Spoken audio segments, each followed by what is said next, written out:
Que el Señor les bendiga en esta tarde, hermanos. Damos muchas gracias por su misericordia y su bondad.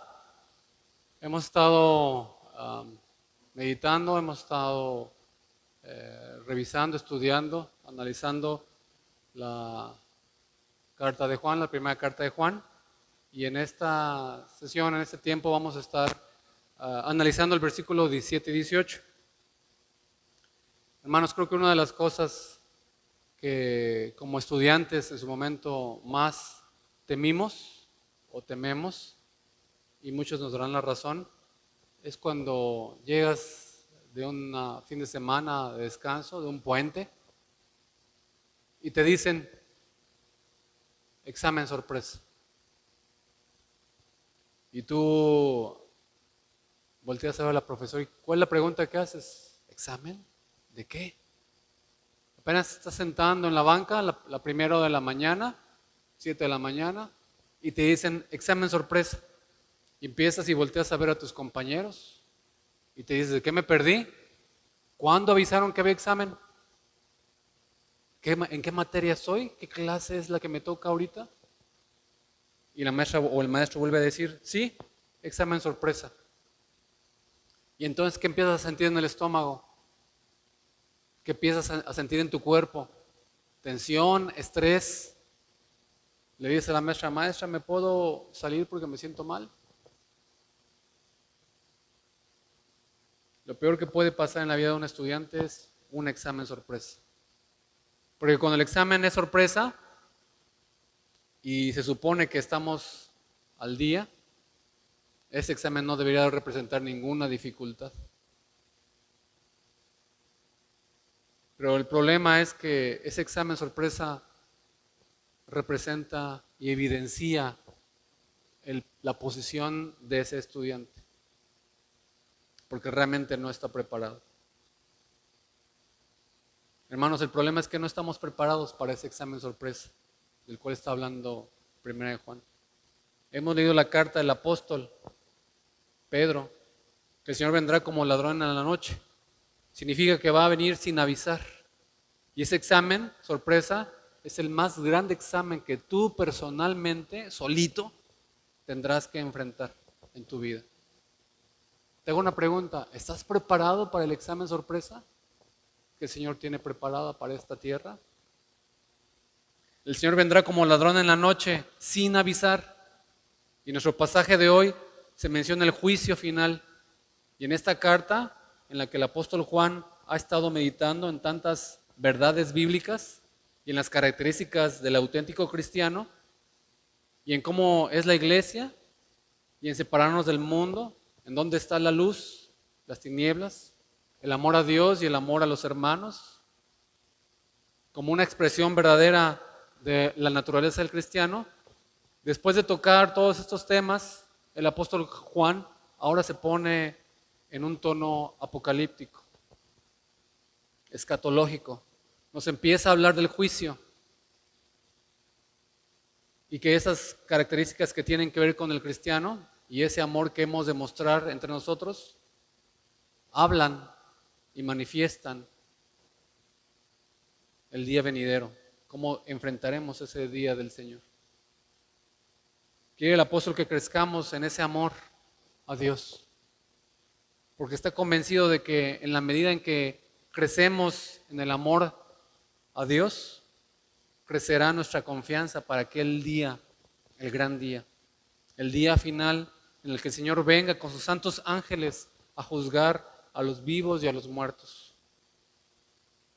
Y en la medida que crezcamos como cristianos en el amor de Dios, así será esa paz, esa confianza, esa serenidad, esa templanza en la que afrontaremos la muerte y el juicio. 1 de Juan, está ahí en pantalla, yo lo voy a leer en Nueva Traducción Viviente, versículo 17. Y al vivir en Dios, nuestro amor crece hasta hacerse perfecto. Por lo tanto, no tendremos temor en el día del juicio, sino que podremos estar ante Dios con confianza, porque vivimos como vivió Jesús en este mundo. Versículo 18. En esa clase de amor no hay temor, porque el amor perfecto expulsa todo temor. Si tenemos miedo, es por temor al castigo. Y esto muestra que no hemos experimentado plenamente el perfecto amor de Dios. Vamos a orar. Te bendecimos en esta tarde, Señor. Te damos muchas gracias por tu palabra. Te suplico, Señor, que en esta hora tu palabra sea enviada a cada corazón, a lo profundo de las tinieblas de cada corazón. Y tu palabra alumbre esas profundas tinieblas. Y tu palabra obre para tu gloria y tu honra, quebrantando al hombre, humillando el corazón, animando el alma, edificando y confortando el ser. Te suplico, Señor, que tú hables y obres a través de tu Espíritu Santo y tu palabra en este momento, Señor. Te damos muchas gracias porque tenemos la libertad de predicar hoy en día en este culto público, Señor. Que tu nombre sea glorificado y exaltado, Señor, por Cristo Jesús. Amén. Hermanos, de nuevo Juan en esta carta habla sobre el amor. Nos habla de un amor celestial y nos describe cómo es ese amor. Es un amor incondicional, es un amor capaz de entregar a su propio Hijo en nuestro favor, en nuestro rescate. Pero no nos habla del amor en un sentido abstracto, nos habla del amor en un sentido muy práctico, concreto. El amor de Dios es evidencia en tu vida de que estás unido a Cristo. El amor de Dios te da paz, te da esperanza, te da sentido, significado en tu vida diaria. El amor de Dios te lleva a confiar en medio de la prueba, en medio de la enfermedad, en medio de la dificultad, en medio del gozo, de la alegría. Porque entiendes, porque comprendes que la prueba final está en las manos de un Padre amoroso. El amor de Dios te fortalece en medio de la tentación, porque sabes que Dios te va a dar la salida para que puedas soportar. El amor de Dios te hace descansar en medio de tantas injusticias. ¿O no hay injusticias en este mundo? El amor de Dios nos hace descansar en medio de tantas dificultades, porque confiamos en su perfecta justicia, ya que es Dios justo. Y Juan apunta, hermanos, a lo más grande de las pruebas que cada ser humano debe enfrentar. La más grande prueba que tendrás que afrontar, el juicio final. Y en este juicio final es personal, es único, es inevitable. No hay atajos.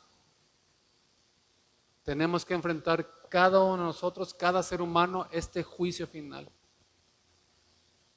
El amor de Dios te da a ti una confianza y una serenidad, una paz indescriptible mientras este día del juicio se acerca. En eso se ha perfeccionado el amor de Dios en nosotros, escribe Juan, y repite esta expresión muchas veces en esta carta. Por todo lo anterior, hermanos, porque amamos a Dios y amamos al hermano, porque Dios permanece en nosotros, porque el amor de Dios llega a su plenitud en nuestras vidas, porque el amor de Dios llega a su punto máximo de madurez cuando nosotros estamos expresando ese mismo amor. No solamente lo has recibido, sino que lo vives, lo encarnas, lo pones en práctica, lo experimentas. ¿Cómo? Amando a los hermanos, igual como Dios te amó a ti. El amor de Dios se ha perfeccionado en nuestras vidas, y cuando el amor de Dios se perfecciona en nuestras vidas, llega esa madurez, llegas a esa plenitud, se expresa también en esta serenidad, en esta paz, delante de la muerte, delante del más allá, delante del juicio. Hermanos, hermanas, no hay doctrina bíblica que llene de más pavor a los incrédulos, que es el día del juicio. Intenta negar el día del juicio diciendo, no existe tal cosa. Pero hermanos, el juicio es un acontecimiento real, histórico, definitivo que se acerca. Y para muestra basta un botón. Observen cómo está el mundo actualmente. Y actualmente hay más guerras que en todo el siglo pasado. Actualmente el pueblo de Israel ha dejado caer más bombas sobre el pueblo de Gaza que en toda la Segunda Guerra Mundial junta. Hermanos, no existe la reencarnación, no existe el purgatorio, no existe el limbo. Y el hombre continúa inventando de su propia imaginación todos los subterfugios y filosofías posibles para evitar este juicio. Pero el juicio es inevitable. No nos podemos alejar de esta realidad. Es inevitable y definitivo, dice Hebreos 9:27. Y de la manera que está establecido para los hombres, que mueran una sola vez y después de esto, el juicio. El juicio, hermanos, es un acontecimiento real. El juicio será un acontecimiento visible. Los ángeles presenciarán el juicio. Los hombres estarán todos de pie en el día del juicio, delante del gran juez celestial. Y habrá una sentencia pública, tan pública que la humanidad entera estará presente escuchando el veredicto. ¿Pueden imaginar este acontecimiento? Desde Adán hasta el último hombre puestos de pie delante del Señor, de toda credo, de toda lengua y toda nación. Los ángeles caídos serán juzgados y serán enviados al infierno, lo cual no es su casa, sino es su eterno tormento. Y los pecadores rebeldes seguirán sus pasos hacia las llamas del infierno, condenados por su propia culpa y pecado. Y los pecadores redimidos, ustedes y yo, escucharemos con gozo y con gratitud cómo se leen sus nombres y tu nombre y mi nombre en el libro de la vida. ¿Te puedes imaginar ese evento? Un evento terrible, asombroso, majestuoso, imponente. Y habrá dos reacciones nada más: gozo y confianza, o tristeza, culpa y desesperación. Es el mismo evento, hermanos, pero con diferente reacción, diferente final. El juicio final no será como nuestros juicios, hermanos, gracias a Dios. ¿Han visto cómo son los juicios aquí en la tierra?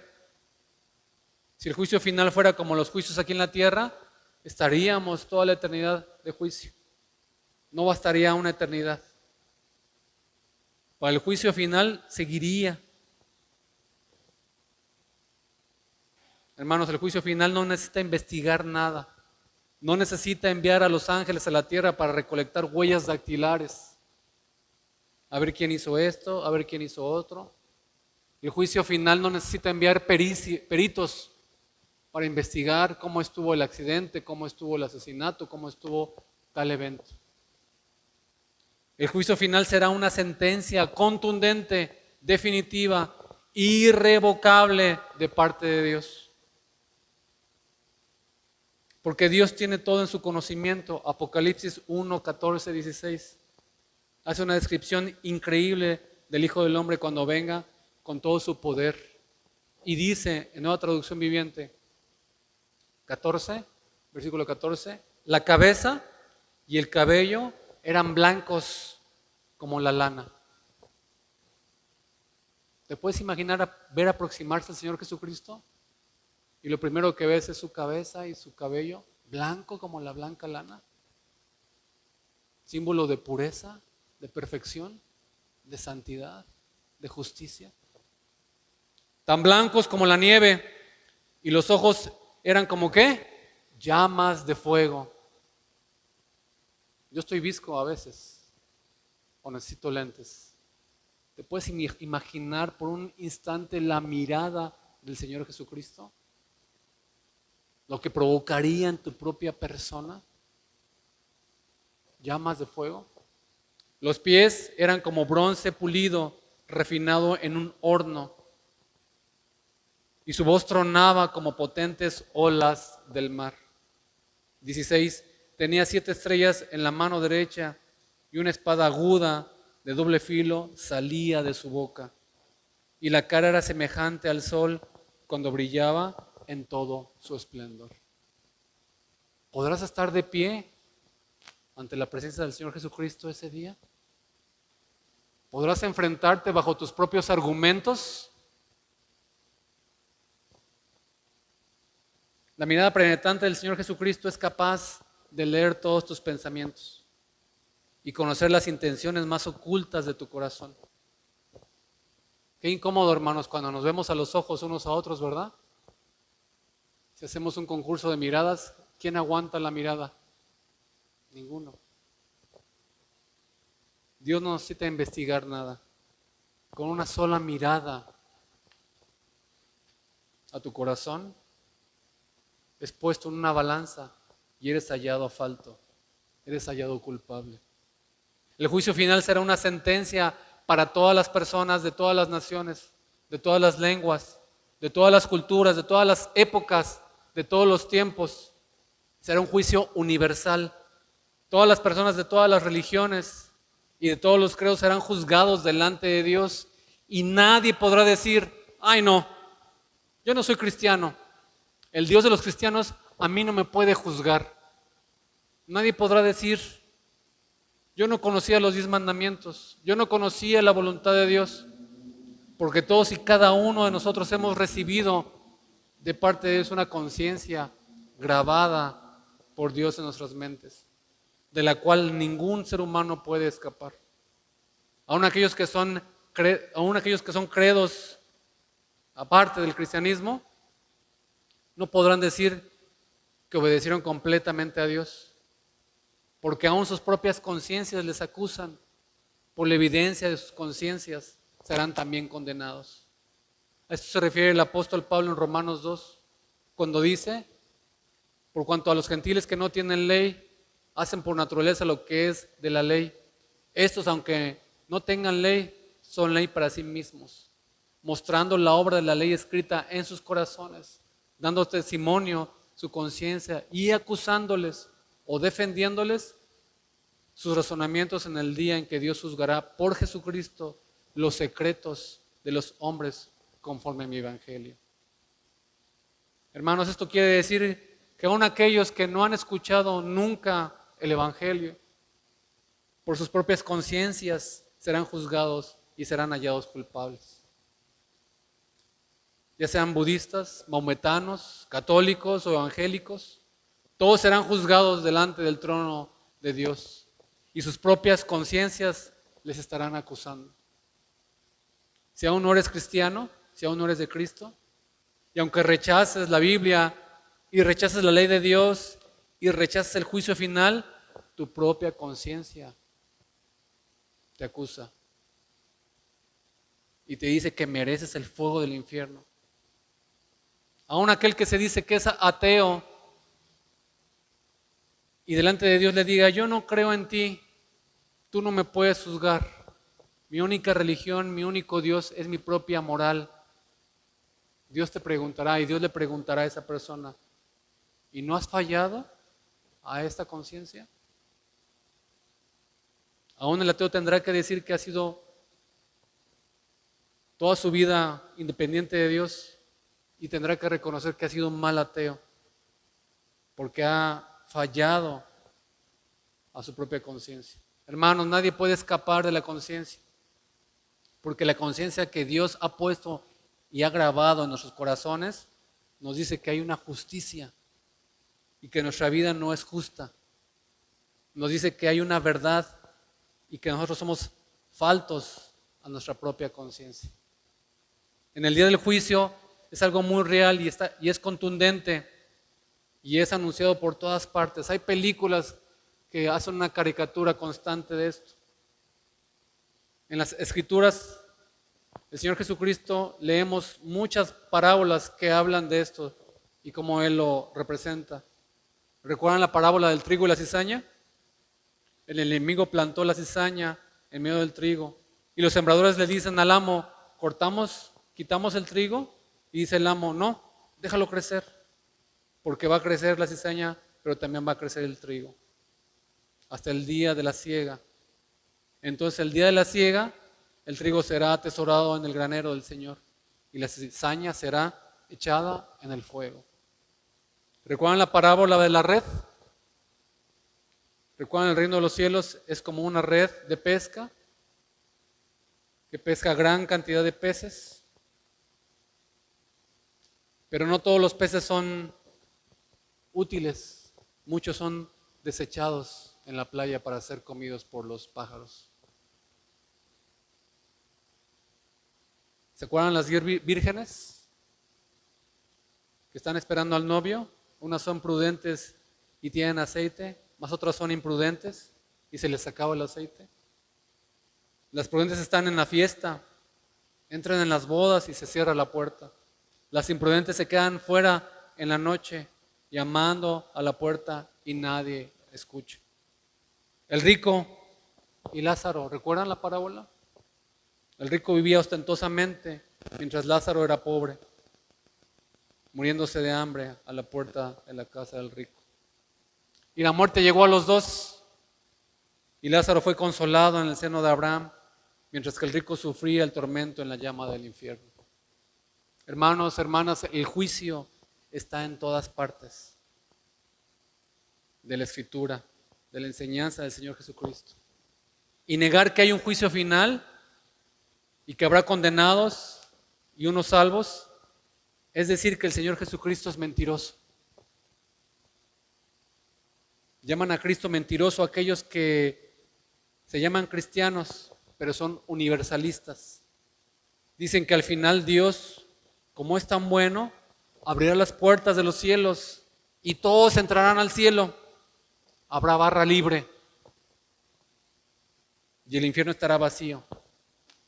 Mentira.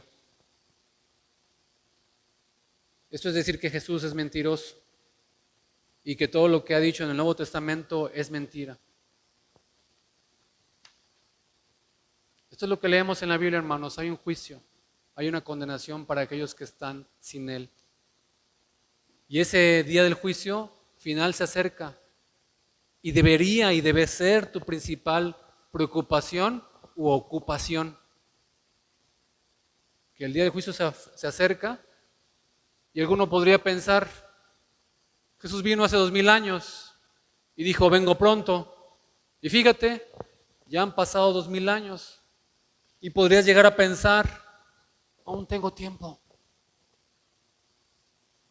Pero no pienses cuando vendrá el Señor Jesús y que por eso tienes mucho tiempo. Piensa que hoy en la noche, en un accidente, en un paro cardíaco, en una descompensación química, tú puedes morir. Y seguro que estarías delante de Él.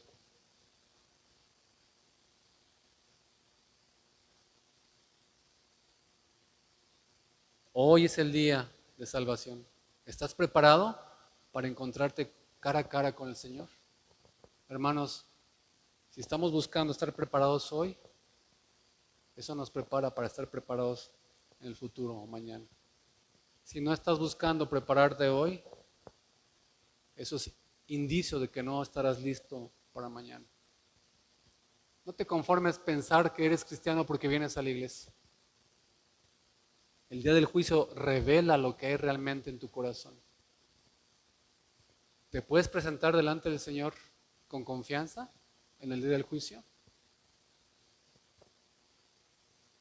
La gente está tan preocupada por otras cosas, por llegar a fin de mes, por pagar la universidad de los hijos, porque todo salga bien en el chequeo médico de la semana que viene, cuidar mi salud para no morir demasiado joven. ¿Qué pensión me quedará cuando me jubile? Si el seguro de vida va a pagar los gastos del entierro y el ataúd, ¿qué pensión le quedará a mi esposa o mi esposo si yo llego a faltar? Eso es lo más lejos que llegamos a pensar del más allá.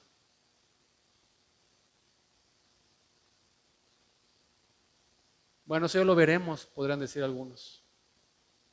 ¿Qué pensarías de esa persona que es un incauto, que es un imprudente? Bueno, ya veremos, ya que llegue. ¿Sabes si vas a llegar a fin de mes? Bueno, ya veré. ¿Sabes si vas a tener jubilación? Bueno, ya me preocuparé cuando esté viejo. Hermanos, pero en cambio la pregunta más importante de todas, ¿qué va a ser de ti en el día del juicio? Y si tú contestas, bueno, eso me preocupo, después ya veré, eres un necio. La realidad, hermanos, es que cuando hablamos del juicio, la gente tiene miedo. El ser humano vive gobernado por el miedo. Hay tantas cosas que hacemos movidos y motivados por el miedo, o tantas cosas que dejamos de hacer movidos por el miedo. ¿Recuerdan desde el Edén cómo Adán, la primera reacción que tuvo después de pecar fue esconderse, de taparse, de cubrirse? Y Dios le pregunta, ¿dónde están? Y ellos están escondidos detrás de un matorral. Respondiendo a Adán, ¿qué dice? Oí tu voz en el huerto y tuve miedo y me escondí. Hermanos, desde el Génesis estamos gobernados por el miedo. Miedo continuamente al sufrimiento, miedo continuamente a la soledad, miedo continuamente a la ruina, miedo continuamente al fracaso, miedo continuamente al qué dirán. Y el más grande de todos los miedos, miedo a la muerte. En realidad el miedo a la muerte no es un miedo a la muerte, es a lo que hay después de la muerte. La gente tiene miedo al más allá. ¿Qué va a encontrar? ¿Qué va a hacer de él? ¿Qué va a pasar con él? Si realmente hay un creador y hay un juicio, ¿qué va a hacer de mí por toda la eternidad? No es miedo a la muerte, hermanos. Es a lo que hay detrás o después de la muerte, lo que la gente teme.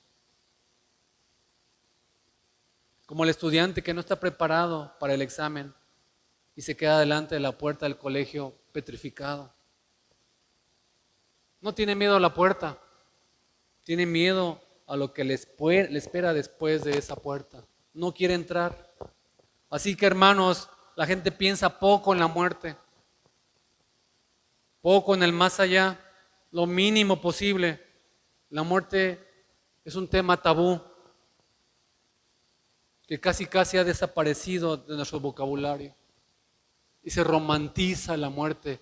Ay, llorona, llorona, con la canción. Y se romantiza la muerte. Ay, el Día de Muertos, las calaveras y la tradición mexicana tan hermosa.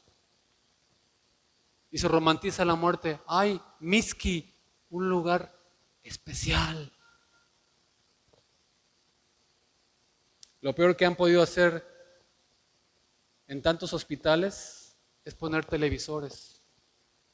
Cuando la gente está enferma y necesita meditar y reflexionar en su vida y en su posición en ese momento, están siendo distraídos por televisión para que no reflexionen.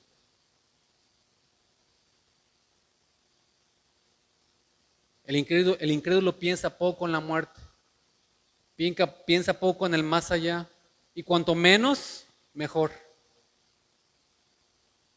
Y cuanto menos piensa, o piensa tan solo en un momento, prefiere pensar en otras cosas y después en la muerte. Y el incrédulo puede decir, no hay Dios, no me tengo que preocupar por eso, no hay cielo, no hay infierno, no hay juicio, no hay nada. Como el estudiante que no se ha preparado nuevamente en el examen y va caminando hacia el colegio diciéndose a sí mismo, no hay examen, no hay examen, no hay examen. A lo mejor se lo llega a creer. Ay, qué contento estoy, no hay examen. Aunque lo haya repetido 1000 veces. Llega a la clase, se sienta y se encuentra con la realidad. Hermano, hermana, amigo que nos visitas, ya puedes repetirte a ti mismo 1000 millones de veces, no hay cielo, no hay juicio, no hay Dios, no hay infierno. Pero cuando te encuentres cara a cara con Jesucristo, ¿qué vas a hacer?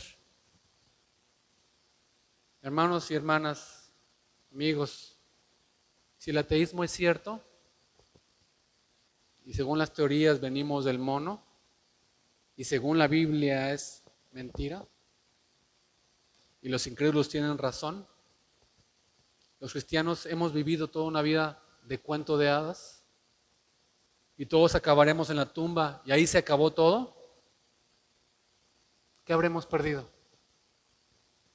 Tiempo, esperanza. Pero si el cristianismo es verdad, los creyentes vamos a gozar de la eternidad, de la presencia de nuestro Dios Creador, mientras los incrédulos arderán eternamente en el infierno. Hermanos, no hay el mismo final para todos.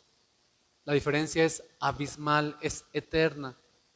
Si estamos equivocados los cristianos, no hemos perdido más que el tiempo y nuestra esperanza en Dios. Pero hemos vivido una vida feliz y plena, confiando en Dios. Pero sabemos que la Biblia tiene razón y que esta es la verdad. Y hay mucho más que ganar en el día del juicio que se acerca. Romanos 14:10, porque todos compareceremos ante el tribunal de Cristo. Y cuando suenen las trompetas, los ángeles del Señor y el Señor Jesucristo mismo vengan en las nubes, los muertos resuciten, grandes y pequeños, para ser juzgados por todas sus obras, y todos los seres humanos de todas las naciones, épocas y culturas estén de pie delante del trono para escuchar la sentencia de que el Señor Jesús, el Señor de señores, ellos estarán llenos de tristeza y nosotros de gozo. Hermanos, esta es una realidad que tenemos que trabajar y enfocarnos. Es una realidad que tenemos que pensar y meditar. ¿Bajo qué términos te vas a presentar ante Cristo en el día del juicio? Y si bien, hermanos, el cristiano no debería estar aterrorizado solamente por imaginar esta realidad, el creyente se acerca al día del juicio con gozo. El no cristiano debe estar aterrorizado, el no cristiano debe estar completamente lleno de pánico. El cristiano se acerca a ese día con gozo, con serenidad, con confianza, sabiendo que es una oveja del Señor y puede entonar como el Salmo 23, aunque ande en valle de sombra de muerte, no temeré mal alguno, porque tú estarás conmigo, tu vara y tu cayado me infunden aliento. El cristiano va sereno al día del examen, aunque sea un examen sorpresa. No porque pensemos que lo podemos aprobar, sino porque el examen ya está aprobado. Cristo Jesús hizo el examen por ti y por mí. Y Él puso su nombre en el examen que era mío, en el examen que era tuyo. Él lo aprobó por ti y por mí. Así que cuando sea que yo vaya a ese examen, el examen ya está aprobado por pura gracia. Mi corazón expresará gratitud, asombro, alegría, gozo, ya que Jesucristo lo hizo. El cristiano entrará con paz por las puertas del Tribunal Supremo de Justicia. Serán abiertos los libros y cuando se abra el libro de la vida, oiremos nuestros nombres. El Señor dirá, eres mío, eres de mi propiedad, me perteneces, entra en el gozo de tu Señor.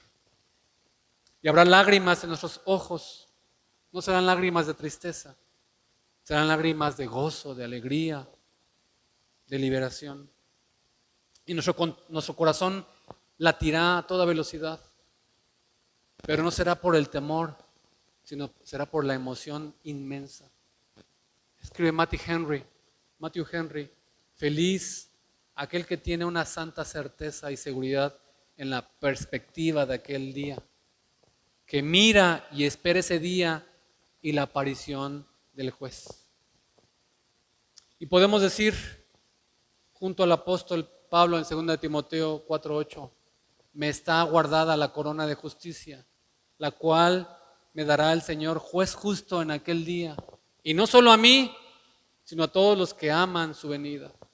Hermano, hermana, ¿amas la venida del Señor? Recuerdo hace unos años, yo también fui joven, aunque no lo crean, tenía 18 o 19 años, en México, en una reunión de jóvenes, estábamos hablando de este tema, del anhelo que sentíamos por esperar al Señor y su venida. Y todos decíamos, amén, ven Señor, ven Señor. Y una chica dice, no, espérense, que aún no venga. ¿Por qué dices eso? Es que aún me tengo que casar, aún tengo que tener hijos. Hermanos, hermanas, ¿qué representa esto con respecto a la eternidad? No es nada. Tus planes no son nada en comparación con la eternidad frente a la presencia del Señor. ¿Amas la venida del Señor? Sí, sí la amo. ¿Y cómo ocupas tu semana? ¿Cómo ocupas tu tiempo? ¿Cómo ocupas tu dinero? ¿Cómo ocupas tus emociones, tus pensamientos y tu voluntad? Para que esa venida sea una venida plena.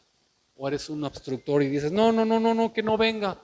Todavía tengo que casarme, hacer una maestría, un doctorado, todavía tengo que viajar a Maui, todavía tengo que viajar a Hawái, todavía tengo que hacer esto, aquello, emprendimiento, un trabajo, etc. Examina tu corazón. Si no amas la venida del Señor, examina tu corazón. O eres como la mujer de Lot, que está siendo liberada de la destrucción y ella todavía anhela su vida de pecado en este mundo, volteando hacia atrás. ¿Nos damos cuenta, hermanos, que este tremendo pasaje que tenemos aquí en 1 Juan capítulo 4, en esto se ha perfeccionado el amor en nosotros, para que tengamos confianza en el día del juicio? Pues como Él es, Cristo, así somos nosotros en este mundo. Esto es tremendo, hermanos. Así somos como Cristo Jesús. Así somos más y más en este mundo, como Él es. Nosotros estamos siendo hechos a la imagen de Cristo cada día más. Porque Él está trabajando constantemente en nosotros, nos está transformando en nuestro interior y nos está haciendo cada vez más y más a la imagen y semejanza de Él mismo, a la semejanza del Señor Jesucristo. Y si somos más como Cristo, si cada día nos parecemos más a Él, si cada día hay más características en mi interior que son como las de Él, ¿qué sentimiento habrá en nosotros en el día del juicio? Hermanos, hermanas, cada día es una oportunidad para adquirir rasgos, características del Señor Jesús. Y cada día es una oportunidad para desechar, alejar, extirpar, eliminar características personales.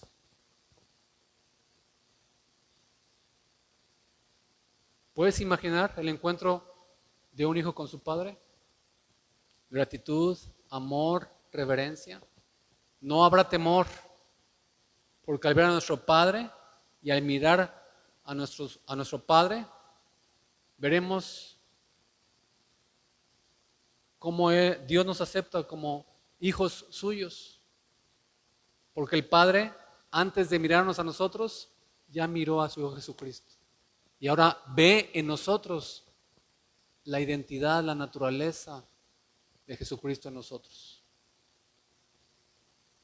En ese día final, hermanos, estaremos confiados, porque hoy estamos siendo transformados a la semejanza de su Hijo Jesucristo. Esto no es de gratis, hermanos.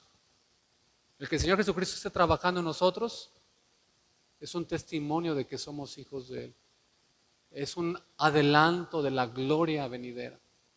El que Jesucristo esté trabajando en tu vida constantemente es un milagro, es una bendición, es un privilegio. Mi hijo me pregunta, ¿y qué vamos a estar haciendo en el cielo? Qué aburrido. Es aburrido para ti porque no has nacido de nuevo, porque no puedes entender lo que Dios es y da a menos que nazcas de nuevo.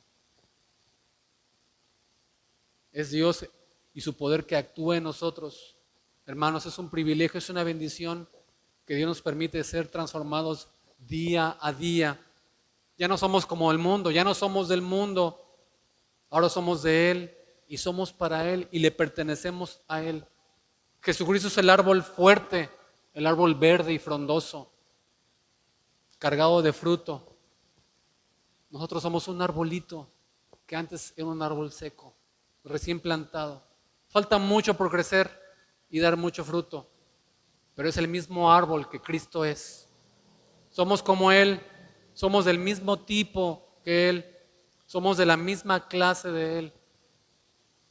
Y Dios nos hace crecer para su gloria y nos poda con las aflicciones, nos riega con su palabra, nos cuida a través de la iglesia, nos nutre a través de la oración. Y el árbol que somos, un día será un árbol grande y frondoso, semejantes a Cristo. Y cada día los creyentes somos más como Jesús y tenemos más los pensamientos de Jesús y tenemos más las emociones de Jesús y tenemos más la voluntad de Jesús. De modo que cuando el juicio final, el día final se acerca y nos encontremos con Dios, en nosotros no habrá solamente sino confianza, no habrá temor, no habrá preocupación. El versículo 18 dice de forma muy clara, en el amor no hay temor. El que tiene temor tiene que ver con el castigo. Como el niño pequeño que se esconde y corre y se esconde de su padre y se pone detrás de la cortina o debajo de la cama o donde él quiere esconderse o puede esconderse. Y le preguntas, ¿qué has hecho? ¿Qué estás haciendo ahí escondido? El temor está diciendo que hay castigo, que hay culpa y que esa culpa merece un castigo. Cuando Cristo venga en su gloria, los seres humanos querrán esconderse.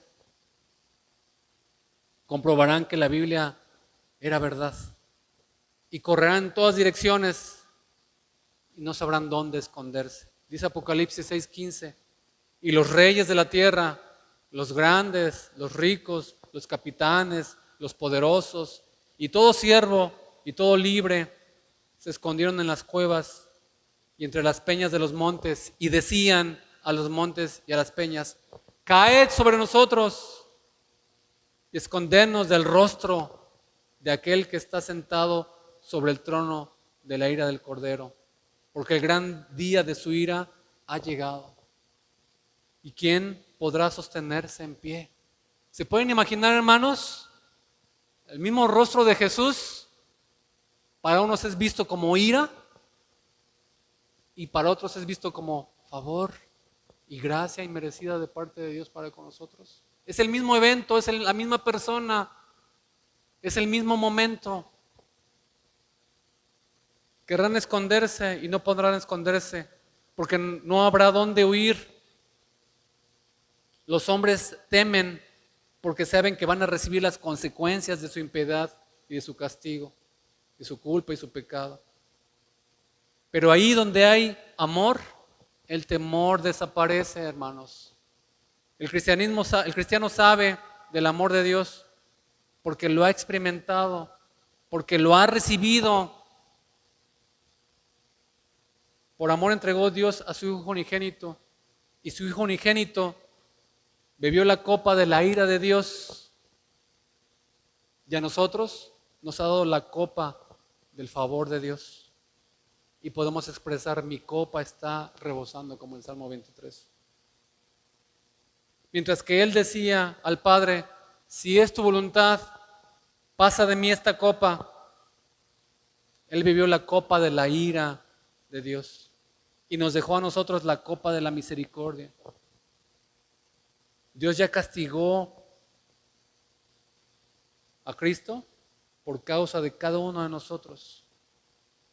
Dios es justo y no va a volver a pagar los que Él ya cubrió.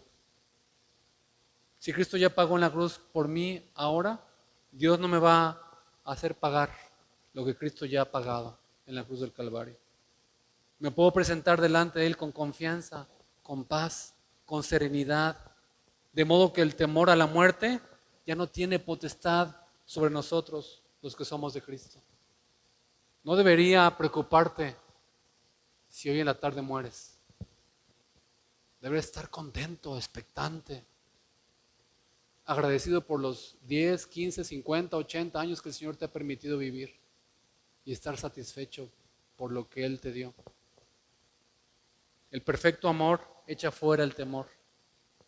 En otras palabras, son incompatibles. No pueden estar en el mismo lugar y en el mismo momento. Donde está el uno, no puede estar el otro, y viceversa. ¿Se acuerdan que hacíamos el experimento? Que llenábamos un vaso de aceite de medio litro en la primaria, en la secundaria, y empiezas a verter un poco de agua. ¿Qué le pasa a ese vaso que empiezas a echar agua? ¿Qué le pasa al aceite, hermanos? ¿Recuerdan? Empieza a salir el aceite, porque son densidades diferentes, son moléculas diferentes. Cuando uno vierte el agua en ese mismo vaso, empieza a expulsar ¿qué? El aceite, al grado de que el aceite es hacia arriba y el agua hacia abajo. Llega un momento en que este vaso que antes estaba lleno de aceite, ahora está lleno ¿de qué? De agua. Y no hay lugar, no hay espacio para el aceite. El perfecto amor echa fuera el temor. Cuanto más amor hay en tu corazón, el temor va saliendo, se va yendo, se va desapareciendo, hasta que solamente tu corazón esté lleno del puro amor del Señor Jesús. Hermanos, esto se tiene que practicar. Esto no basta con decir, sí, está bien, es verdad. Tienes que practicarlo constantemente, todos los días, a cada minuto, a cada segundo. La iglesia es el resultado de todo lo que hiciste en la semana. Venimos a la iglesia como un reconocimiento de todo lo que el Señor hizo, hace y hará en la semana. El perfecto amor echa fuera el temor. Y además, dice el pasaje, hermanos, el que teme no ha sido perfeccionado en amor. Si una cosa es cierta también, es lo contrario. Juan lo expresa al derecho y al revés. El perfecto amor de Dios echa fuera el temor. Y donde hay temor, es que el perfecto amor de Dios no ha sido perfeccionado. Es que el amor de Dios no ha crecido. Es que el amor de Dios no ha madurado.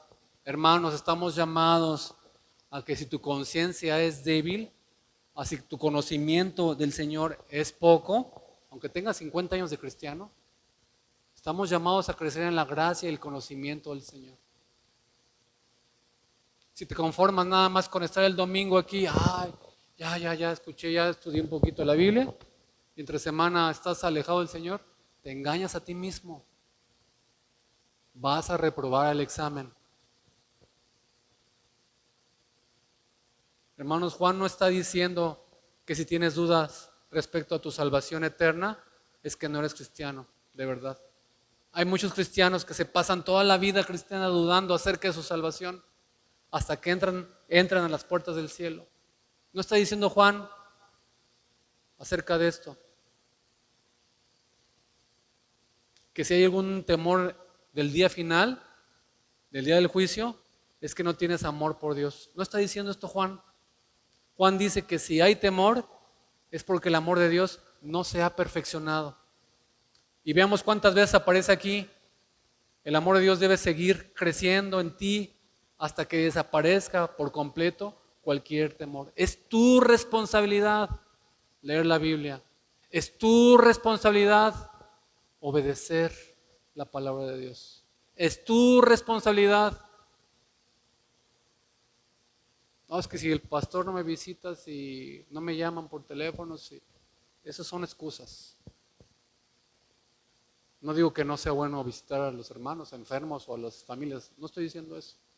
Estoy diciendo que muchas veces tomamos de pretexto el que como nadie me visita y nadie me saluda y nadie me habla, pues yo puedo escudarme en decir que, bueno, no pasa nada.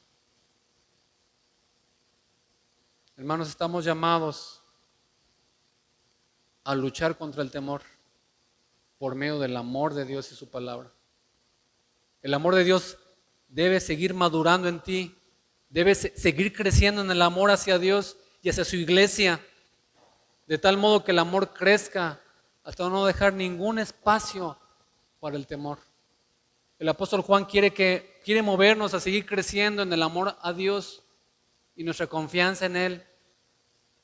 Mientras llegue ese día final, la palabra de Dios nos advierte a crecer en el temor de Jehová.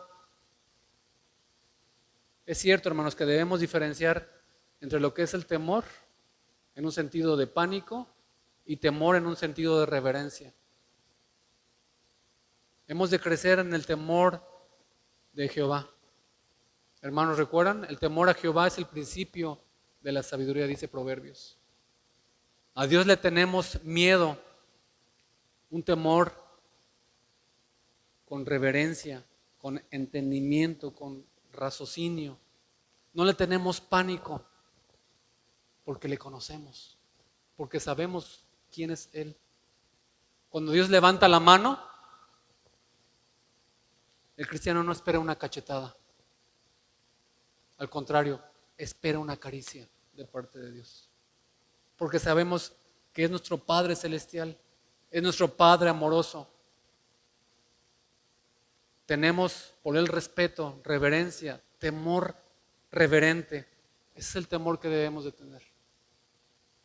Y tal vez voy a tratar de ilustrar esta idea muy, muy limitada y muy pobre. Imagínate aquí a un león hambriento. ¿Qué emoción te evocaría un león que se escapó del circo? Ya sabemos que no hay, pero está aquí el león. ¿Qué evocaría inmediatamente en ti ahorita? Temor. Sálvese quien pueda. Pero si ese león te conoce, ha convivido contigo y tiene mucha hambre, ¿te comería? No necesariamente.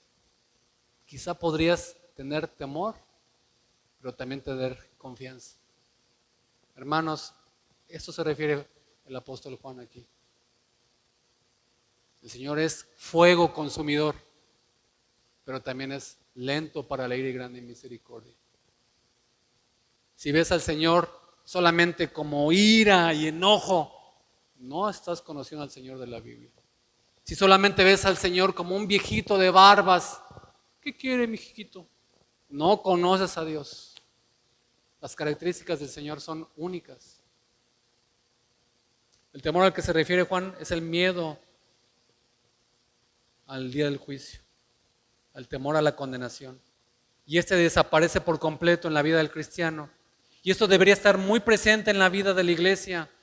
¿Cómo podemos crecer en este amor y en esta confianza? Y quiero concluir con 3 aspectos prácticos. ¿Cómo puede usted crecer en ese amor y en esa confianza respecto al día final, al día venidero? 1. En primer lugar, medita en la obra del Señor Jesucristo. ¿Cuántas veces el apóstol Juan aquí nos está hablando del amor de Dios, de que Dios entregó a su Hijo unigénito y lo que Cristo hizo en nuestro lugar? En esto tenemos que meditar. Y hay muchos cristianos temerosos porque dedican demasiado tiempo a mirarse a sí mismos. A veces hacemos como ese niño pequeño rescatado de un incendio. Y el niño que sale del incendio y se mira su ropa, mira sus manos sucias y quemadas, mira su cabello, huele su ropa que huele todo quemado y sale llorando porque se mira en su tragedia, pero no mira al bombero que lo lleva en sus brazos. Encontrarás más paz mirando a Cristo. Él te sostiene en sus brazos fuertes. En tu vida cristiana te miras demasiado a ti y vas a encontrar pecado y miseria. Y encuentras luchas y encuentras desilusión. Mira los brazos de Jesús. Mira lo que el Señor Jesucristo ha hecho por nosotros. No te mires tanto a ti. Reflexiona en lo que Él ha hecho. Recuerda, no es lo que tú hagas, haces o harás. Reflexiona en su poder, no tanto en tu incapacidad. Reflexiona en quién es Él, no tanto en tu condición. El Evangelio, hermanos, tiene todo que ver con Él y mucho menos que ver con nosotros. Leemos en 1 Juan capítulo 4, versículo 9, y en eso se mostró el amor de Dios para con nosotros, en que Dios envió a su Hijo unigénito al mundo para que vivamos por Él. Y después el versículo 10, y Él nos amó a nosotros y envió a su Hijo en propiciación por nuestros pecados. Medita en la obra de Dios, que es perfecta. Medita en el plan de rescate, que es perfecto. Medita en su gracia y en su generosidad. Medita en todas estas cosas para que tu corazón se llene de gratitud, de gozo, de paz, de esperanza. Y aun cuando nuestras dudas tienen fundamento y tienen razón de ser, hemos de examinar si realmente hemos sido llamados por Dios y revisar y analizar si nuestra fe es genuina. Y a veces nuestras dudas pueden tener fundamento, pero la mayoría de las veces, hermanos, nuestras dudas son ridículas. La mayoría de las veces nuestras dudas ofenden al Señor, porque están expresando más bien desconfianza en lo que Él ha hecho. Y mirándote demasiado a ti, estás haciendo a ti mismo más protagonista en tu salvación de lo que realmente eres. Mírale a Él y gózate en lo poderoso que es nuestro Salvador.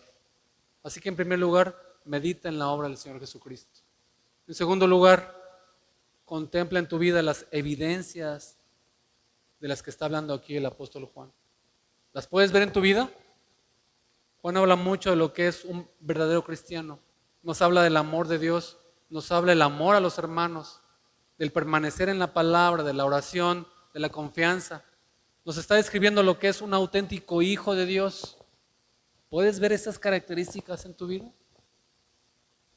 Aunque sea de forma muy pequeñita, imperfecta, pero de forma creciente. Puedes decir, sí, me gozo en ver y conocer y venir a la casa del Señor y congregarme. ¿Te causa gozo venir a la iglesia? Conocer más a Dios a través del estudio, a través de la lectura bíblica, a través de la predicación. Me encanta leer la Biblia. ¿Te puedes gozar en eso? ¿Te gozas en orar? ¿Te alegras con platicar con otros hermanos? ¿Te causa gozo y alegría la comunión con los hermanos? Entonces, puede decir Juan, tú eres un cristiano. Él lo está describiendo así. No eres un cristiano perfecto, ya lo sabemos. Todos tenemos que luchar con nuestro pecado constantemente. Todos somos conscientes de ello. Y a veces dejamos mucho que desear en nuestra vida de oración. Eso es verdad. A veces dejamos mucho que desear en nuestra lectura de la palabra de Dios, en nuestro compromiso, testimonio, santidad. Pero que aunque seas un pequeño cristiano, eres cristiano. Un roble pequeño es un roble, aunque después tenga que crecer. Un animal como un perro, un gato, es un gato pequeño, aunque tenga que crecer. Un pequeño cristiano es un cristiano, aunque tenga que crecer. Aunque vea su realidad y vea la pequeñez de su realidad, eso no supone negar la realidad de su carácter y naturaleza. Está bien que te mires en la palabra y veas tu pequeñez, pero eso no niega la realidad del nuevo carácter de Dios que Dios ha puesto en nuestras vidas. Nuestras virtudes deben de crecer. Yo te pregunto otra vez, ¿ves en tu vida lo que Juan describe como el carácter y la vida de un auténtico cristiano en tu vida? Y en tercer lugar, crece en santificación, crece en obediencia. ¿Quieres ver más y más el poder de Dios desplegado en tu vida, obrando en tu vida? ¿Quieres ver más y más la evidencia de la obra de Dios en ti? ¿Quieres ver más y más del amor de Cristo en tu vida? Cree y obedece. Obedece y cree a la palabra de Dios. Y de esta manera tendrás más y más confianza. A medida que practicas esto, te preparas para el día del juicio. Verás la evidencia del Evangelio en tu vida, en tu santidad, en tu obediencia, en tu servicio, en tu abnegación.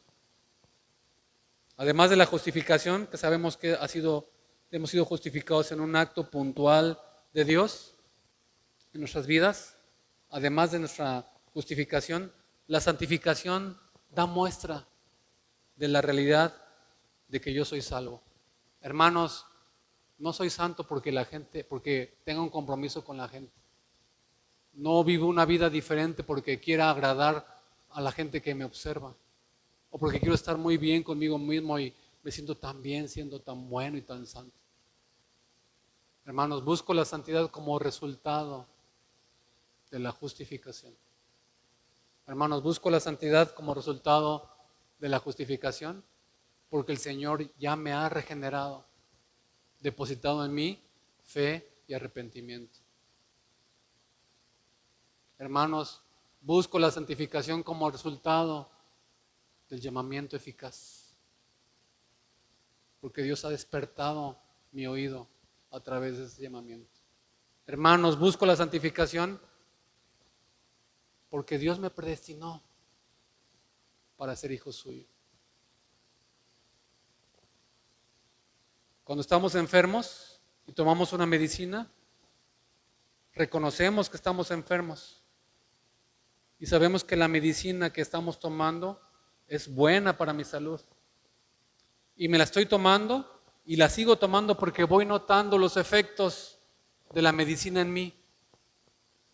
Algo así pasa con el Evangelio.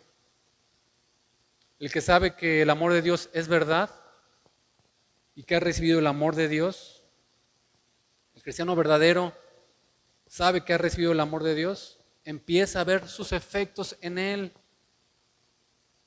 Cuanto más de esos buenos síntomas vemos en nuestra propia vida, mayor certeza hay en nosotros de que somos hijos de Dios, de que ese árbol va creciendo y pareciéndose más al árbol verde que es Cristo. Hermanos, hermanas, crezcamos en esta confianza al ver la obra de Dios en nosotros. El mundo está lleno de temor desde el Edén. El hombre teme, huye el impío sin que nadie lo persiga. Si aún no estás en Cristo, espero que temas, porque el día del juicio es inminente. Que ese temor no sea para echarte a correr lejos de la cruz, sino para echar a correr a los pies de esa cruz, porque es la única medicina para nuestro ser. Así como Noé y su familia estaban dentro del arca, confiados en paz, en serenidad, aunque el juicio estaba a punto de llegar, sabían que estaban en el plan de Dios, que estaban obedeciendo a Dios, que estaban guardados por la voluntad de Dios. Como las gentes que estaban fuera del arca, que empezaron a gritar, y no nada más a gritar, a rasguñar las paredes del arca. ¿Pueden imaginarse la escena? ¿Pueden imaginarse los gritos? ¿Pueden imaginarse el ambiente, cómo estaba cargado de tanta dificultad? Pero dentro del arca había paz, había gozo, había seguridad, había confianza. Y cuando vieron que empezó a llover, ya no había esperanza para ellos. Se llenaron de terror. Así pasará, hermanos, cuando llegue el día del juicio. Los que estamos escondidos en Cristo, tenemos esa paz, esa serenidad, esa confianza que nos da nuestro Señor Jesucristo. Y con eso termino. Segunda de Pedro, que hemos leído anteriormente. Pero nosotros, ustedes y yo, esperamos según sus promesas, cielos nuevos y tierra nueva, en las cuales mora la justicia. Por lo cual, oh amados, estando en espera de estas cosas, procurad con diligencia ser hallados por Él sin mancha. Oremos.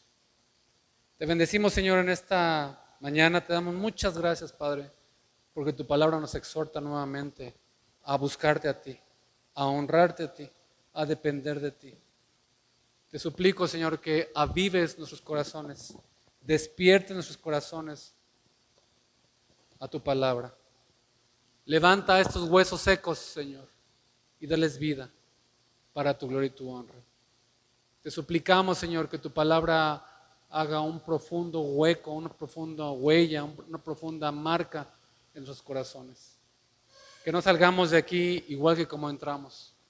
Que tu palabra permanezca en nosotros, Señor, para ser transformados por ti. Gracias, Señor, por este mensaje. Gracias por que nos estás preparando para el día del juicio final. Permítenos, Señor, seguir preparándonos, seguir trabajando para que aquel día nos encontremos confiados, seguros delante de ti. Bendito seas y alabado seas. Por Cristo Jesús. Amén.